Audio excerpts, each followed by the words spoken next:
It was brilliant, but that's not all. Let us now give a huge round of applause to welcome the melodrama performers from Standard UKG and 1.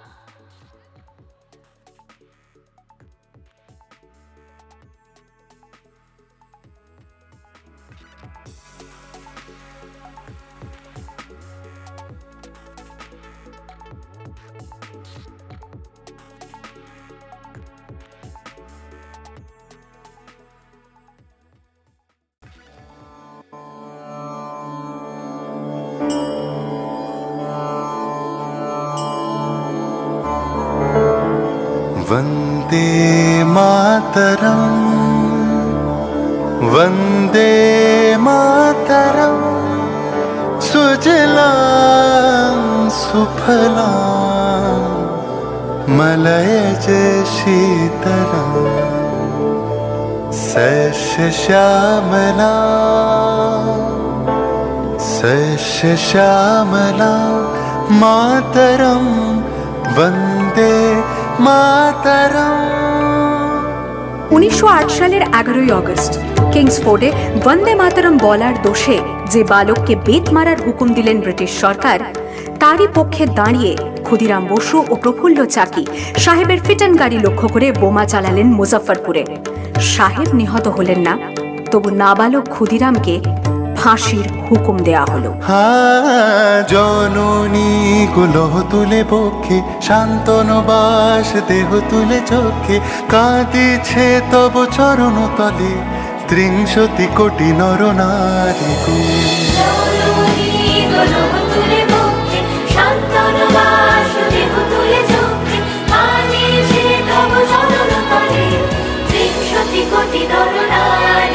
যারা স্বর্গগত তারা এখনো জানে স্বর্গের চেয়ে প্রিয় জন্মভূমি, এসো স্বদেশ ব্রতের মহাদীক্ষালুমি সেই মৃত্যুঞ্জয়দের চরণ চুমি। যারা জীর্ণ জাতির বুকে জাগালো আশা, মন মলিন মুখে জোগালো ভাষা, আজি রক্ত কমলে গাথা, আজি রক্ত কমলে গাথা মানল খালি বিজয় লক্ষ্মী দেবতাদেরই গলে।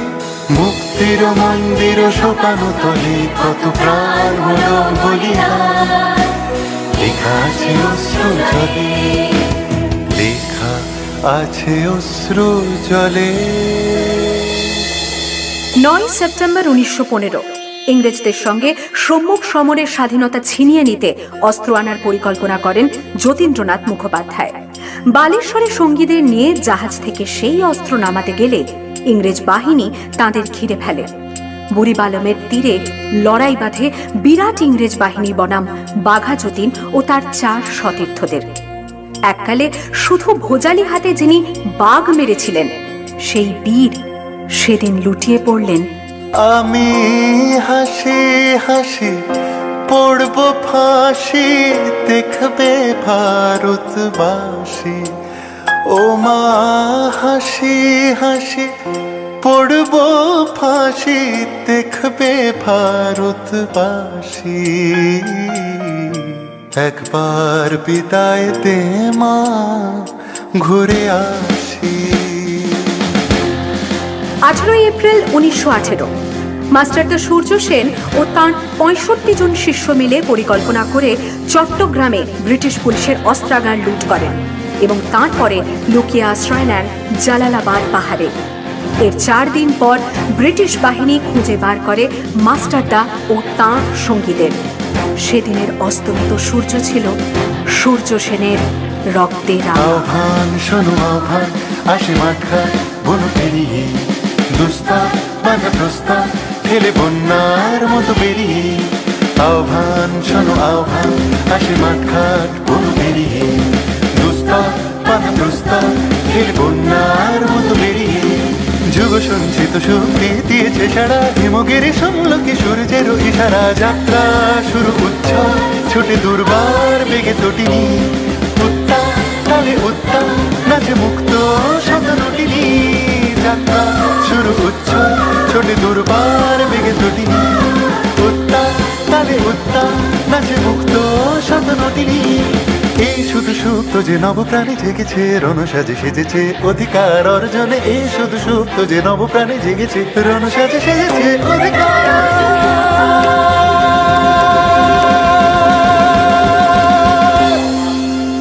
8ই ডিসেম্বর 1930 বিনয় বসু, বাদল গুপ্ত, দীনেশ গুপ্ত সাহেবী পোশাকে ট্যাক্সি থেকে এসে নামলেন রাইটার্স বিল্ডিং এর সামনে। সোজা উঠে গেলেন দোতলায়। সামনেই সিমসনের ঘর। দ্বাররক্ষীকে ঠেলে ঢুকে গেলেন ভেতরে। বন্দুকের আওয়াজে গর্জে উঠল রাইটার্স। লুটিয়ে পড়লেন সিমসন। এরপর রাইটার্স বিল্ডিং এর অলিন্দ বারবার গর্জে উঠল বিপ্লবীদের গুলির শব্দে। তারপর টেগার্ড সাহেব তার বাহিনী নিয়ে ঘিরে ফেললেন বিনয়, বাদল, দীনেশকে।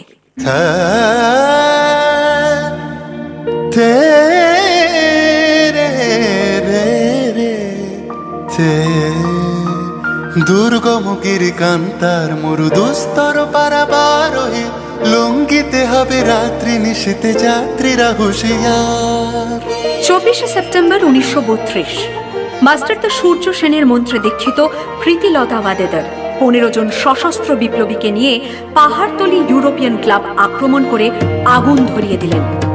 ভারতীয় ইতিহাসের স্বাভিমানী মহারানীদের মতো নিজের আত্মমর্যাদা অক্ষুণ্ণ রাখতে সেদিন প্রীতিলতা ওয়াদেদার পটাশিয়াম সায়ানাইড খেয়েছিলেন ব্রিটিশ পুলিশদের সামনে।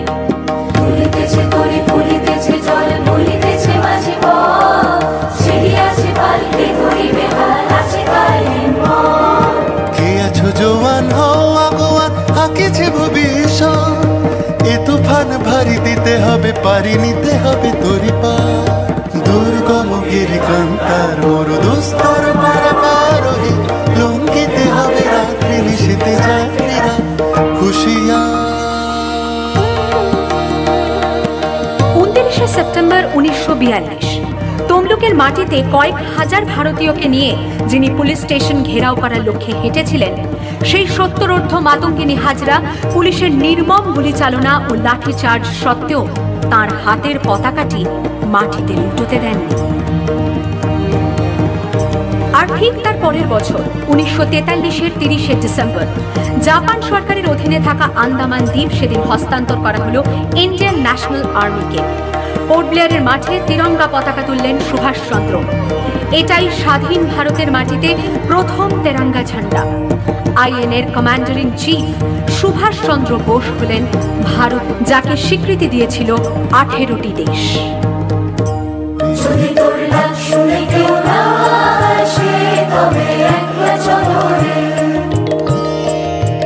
वंदे